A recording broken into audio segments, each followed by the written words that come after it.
Si vous envisagez d'adopter un serpent ou un lézard, vous cherchez probablement un reptile pour débutants. Mais vous ne devriez pas, car toute l'idée des reptiles pour débutants est un énorme mensonge.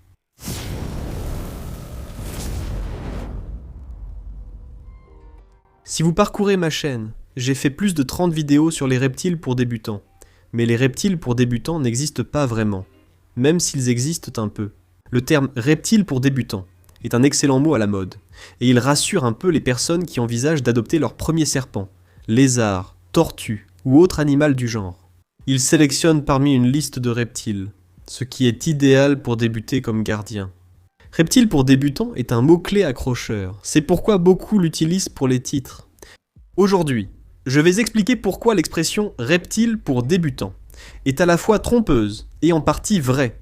J'ai un avis tranché, alors allons-y. Je ne pense pas qu'il existe une liste exacte de reptiles pour débutants, novices, intermédiaires ou experts, même si j'ai réalisé de nombreuses vidéos sur ces sujets. La raison pour laquelle je fais ça, c'est pour essayer de vous donner une idée des reptiles qui pourraient être adaptés selon votre niveau d'expérience. Il n'existe pas de reptiles pour débutants, seulement des terrariophiles débutants, et c'est très bien ainsi. Parce que nous, les terrariophiles, aucun de nous n'est né avec toutes les connaissances. Nous avons dû tout apprendre au fur et à mesure. Donc, si tu es nouveau dans le monde des reptiles, et que tu es peut-être un peu nerveux à l'idée de poser des questions sur Reddit ou Facebook, même le gars qui dit quelque chose de stupide comme « Eh bien, si tu dois poser la question, alors tu ne devrais pas avoir cet animal. C'est vraiment idiot. C'est un argument tellement bête. » Même ce gars qui dit ça ne connaissait pas la réponse à ta question il y a 5 ou 10 ans, il a aussi appris. Donc il n'y a pas de questions stupides, rien de ridicule. N'aie pas peur d'en apprendre davantage sur les reptiles. Nous l'avons tous fait, et continuons à apprendre encore aujourd'hui. Ces reptiles comme les geckos léopards, dragons barbus ou pythons royaux ne conviennent pas forcément aux débutants, juste parce qu'on les considère adaptés.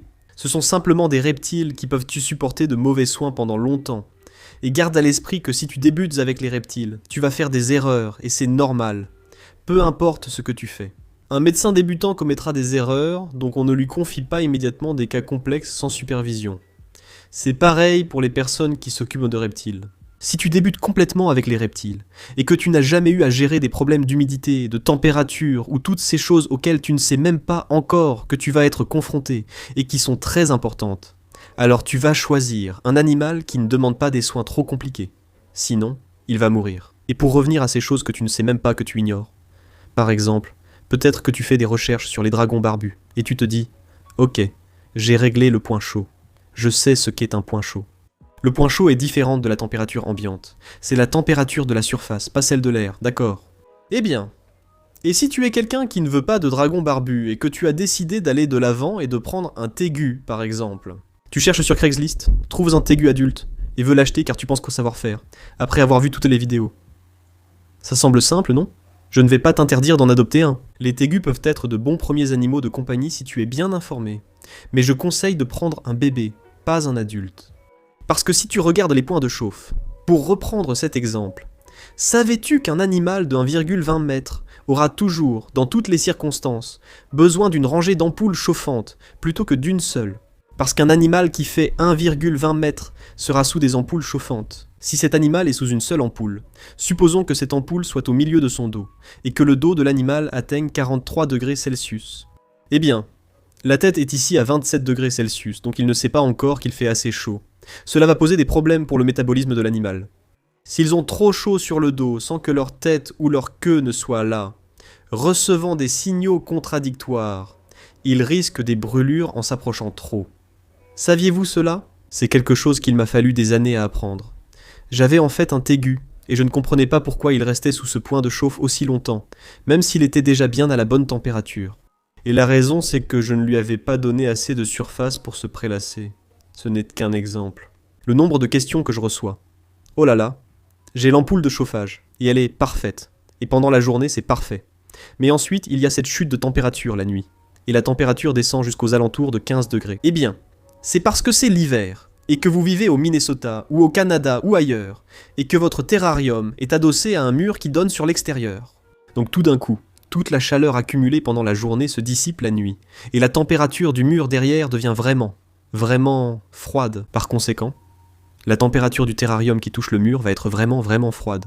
Ce sont des choses qu'on met du temps à apprendre. Si tu prends un animal niveau expert, je vais t'expliquer ce que ça signifie, tu risques de le tuer. Et par animal de niveau expert, je ne veux pas dire qu'ils sont grands ou dangereux parfois, mais souvent, un animal intermédiaire ou expert, c'est parce que ses soins doivent être vraiment très précis. Et si tu ne lui donnes pas ces soins exacts, l'animal ne va pas survivre. Par exemple, les boas arc-en-ciel brésiliens. Si tu as un animal comme un python royal par exemple, et que tu le laisses sans eau pendant 4 jours, ne fais pas ça. Je ne te dis pas de faire ça. Je dis juste qu'ils vont s'en sortir. Ils vont aller bien, ils pourraient être un peu déshydratés. Mais ils ne vont pas simplement mourir du jour au lendemain. Si tu as un jeune boa arc-en-ciel du Brésil et que la gamelle d'eau est vide ne serait-ce que le temps d'un clignement d'œil, cet animal va mourir. J'ai littéralement trouvé un boa arc-en-ciel du Brésil mort dans sa gamelle d'eau vide parce que la personne à qui j'avais confié mes animaux n'a pas rempli la gamelle ce jour-là. Et quand je suis revenu, il était mort dans la gamelle d'eau. Peu d'autres serpents poseraient ce problème. C'est pareil pour les caméléons, qui sont un mauvais choix pour presque tous les terrariophiles en raison de leurs besoins très spécifiques. S'ils n'ont pas ce qu'il leur faut, ils meurent. Alors qu'avec mon dragon barbu, si l'ampoule grille pendant une journée et que je ne m'en rends compte que le soir, mince, tu n'as pas eu de chaleur aujourd'hui parce que j'étais dehors ou peu importe, et le terrarium était seulement à 24 degrés. Il va aller parfaitement bien. Ne faites pas ça sur de longues périodes. J'essaie juste d'illustrer un point ici.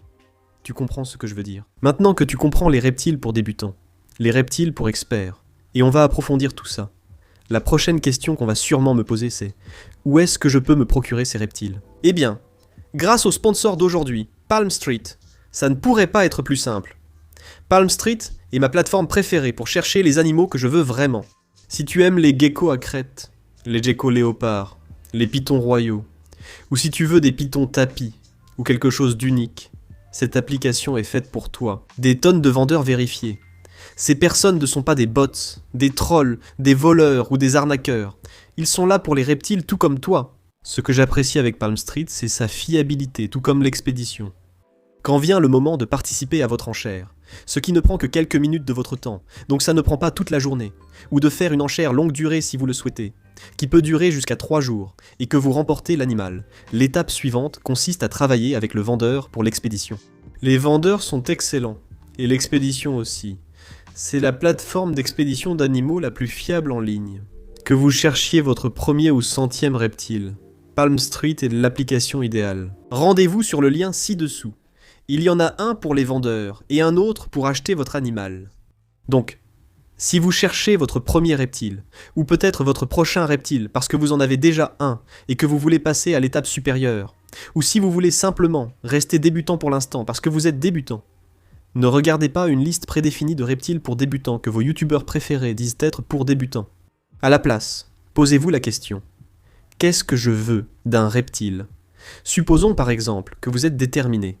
Vous voulez un python, donc c'est un serpent. Vous souhaitez qu'il mesure entre 1,20 mètres et 1,50 mètres environ, avec des températures chaudes mais modérées. Vous voulez que l'humidité soit très facile à gérer, autour de 60 à 70%, parce que c'est très similaire à l'endroit où par exemple vous vivez à Niagara Falls et que votre chambre est comme ça tout le temps. Vous souhaitez que cet animal reste peu défensif, ce qui demande peu d'efforts. C'est un python royal. Si vous n'en voulez pas, optez pour un python tacheté. Réfléchissez à vos attentes pour un animal. Ne choisissez pas juste dans une liste en pensant que c'est le meilleur pour vous. Réfléchissez autrement. Comme dit, il n'existe pas de liste où choisir. Je dirais simplement qu'il y a plus une liste d'exclusion qu'une liste d'inclusion. Ce qui veut dire, imaginez tout l'univers des reptiles en captivité. C'est votre terrain de jeu. Vous pouvez choisir. Mais il y a certaines espèces qui, à mon avis, ne sont peut-être clairement pas faites pour vous si vous n'avez pas encore d'expérience. Et je vais vous expliquer pourquoi. Par exemple, si vous voulez un varan, il n'est pas nécessaire de débuter par un gecko léopard. Vous ne devriez pas prendre un dragon barbu d'abord, ni passer par ce genre d'animaux de transition avant d'avoir votre premier varan. Tant que le varan que vous allez prendre est par exemple un varan des rochers de Kimberley ou un varan d'Aki.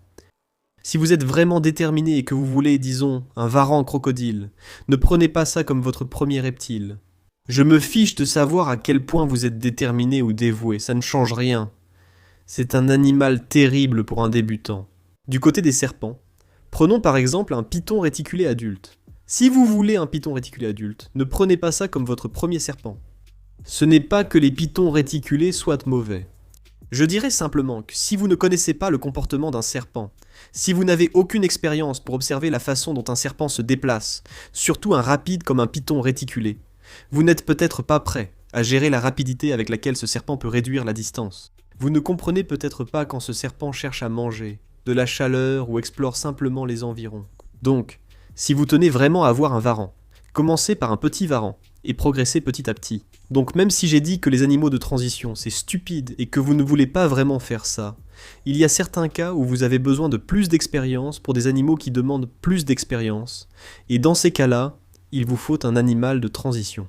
Ou même si ce n'est pas vous qui prenez cet animal comme animal de compagnie, allez travailler quelque part où il y a ces animaux. Allez faire du bénévolat dans un endroit où il y a ces animaux pour acquérir de l'expérience. Vous n'avez pas forcément besoin d'acheter cet animal pour pouvoir passer à cet animal.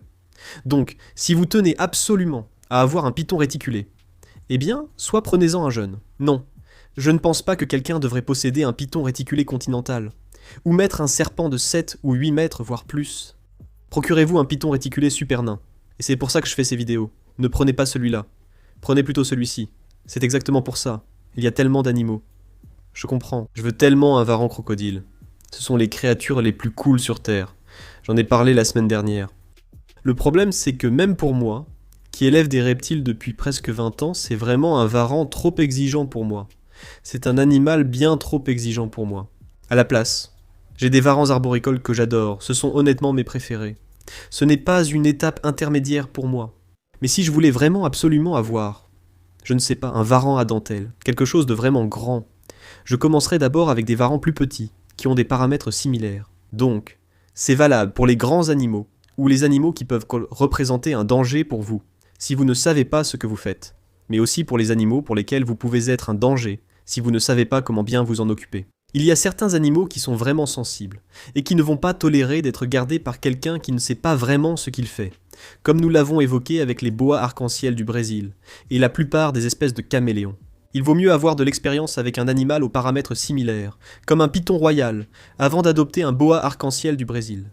Ce n'est pas pareil, mais avec un python royal, vous apprendrez à gérer et maintenir l'humidité idéale dans un terrarium toute l'année. Parce qu'il faut garder à l'esprit que cela change au fil de l'année. Si vous vivez dans un climat froid, l'humidité dans votre terrarium sera très différente si vous laissez tout stable tel quel. Disons que vous sortez tout de l'emballage, et que vous installez tout. L'humidité dans ce terrarium sera différente en juin qu'en janvier. Donc, si vous installez tout une bonne fois pour toutes et que vous n'y touchez plus, certains animaux ne s'adapteront pas. Cela m'amène à mon point suivant. Quel soigneur voulez-vous être? Si vous avez un peu d'expérience, et supposons que vous avez un gecko léopard ou un gecko à queue grasse africain ou quelque chose comme ça, et que vous vous dites « Waouh, je suis obsédé par cet animal chaque jour. Je bricole l'enclos. Je m'assure que tout est parfait. Je suis vraiment dévoué à cet animal, et je suis prêt à passer à l'étape suivante et à m'impliquer davantage avec l'animal. » Vous êtes donc le gardien idéal pour un varan arboricole, un boa émeraude, un boa arc-en-ciel du Brésil, ou un animal nécessitant plus d'efforts. Si vous êtes le genre de gardien qui a eu son dragon barbu en janvier, vous installez toutes les lampes, et la seule chose que vous faites, c'est ramasser les crottes, remettre de l'eau, et nourrir l'animal jusqu'en juin. Si vous ne vérifiez pas les paramètres, et ne travaillez pas avec l'animal, vous cherchez seulement un animal à prendre occasionnellement. Vous n'êtes pas vraiment intéressé à le socialiser. Ces animaux de niveau supérieur ne sont donc pas faits pour vous. Au lieu de les appeler reptiles pour débutants, je préfère dire reptiles peu exigeants, car ils sont indulgents en cas d'erreur et faciles à entretenir. Ils ne demandent tout simplement pas beaucoup de soins, d'efforts ou de réflexion pour les garder heureux. Et à mon avis, il y a une différence entre s'épanouir et simplement survivre. Et vous pouvez tout à fait être un propriétaire paresseux. Et par là, je veux simplement dire que vous n'avez pas besoin de passer toute la journée, tous les jours, à surveiller le terrarium et les paramètres pour garder un animal dans une situation où il prospère. Les dragons barbus sont vraiment faciles. Procurez-vous un terrarium de 120 par 60 par 60 cm, soit environ 120 gallons, installez un éclairage parfait. Surveillez-le pendant la première semaine, il y aura quelques fluctuations, mais ça ira. Nourrissez l'animal un jour sur 2. Ramassez les excréments quand il fait ses besoins. Remplissez l'eau tous les jours. C'est à peu près tout. Et vous pourrez toujours revenir et prendre cet animal chaque jour. Votre ami va venir. Et je n'ai pas touché cet animal depuis une semaine. Mais vous le sortez, tout va bien. Les geckos à crête et les geckos léopards sont comme ça. Mais si vous voulez un animal qui a peut-être un petit côté plus cool, un animal un peu plus impressionnant, et que vous voulez pouvoir le manipuler, comme un varane arboricole par exemple, vous n'allez pas pouvoir faire ça. Vous allez devoir travailler avec l'animal régulièrement. Et vous ne pouvez pas faire de longues pauses, si vous voulez que cet animal reste habitué aux manipulations et les tolère bien. Ce sont des animaux très intelligents, ils savent ce qui se passe, ils connaissent la routine, et vous allez devoir surveiller cet enclos aussi, parce que ce n'est pas aussi simple au niveau des paramètres de maintenance. Cela dit, dans chaque vidéo sur les reptiles que j'ai réalisé, que ce soit pour les reptiles pour débutants, ou les reptiles de niveau expert, j'ai toujours gardé cela à l'esprit tout au long de ma carrière. J'ai toujours eu cette position, je ne l'ai simplement jamais exprimée à voix haute. Donc, si vous cherchez des vidéos adaptées à votre niveau d'expertise, ces vidéos vous seront quand même utiles. Dites-moi dans les commentaires ci-dessous ce que vous pensez des reptiles pour débutants. Je publie 2 vidéos par semaine, donc on se retrouve à la prochaine.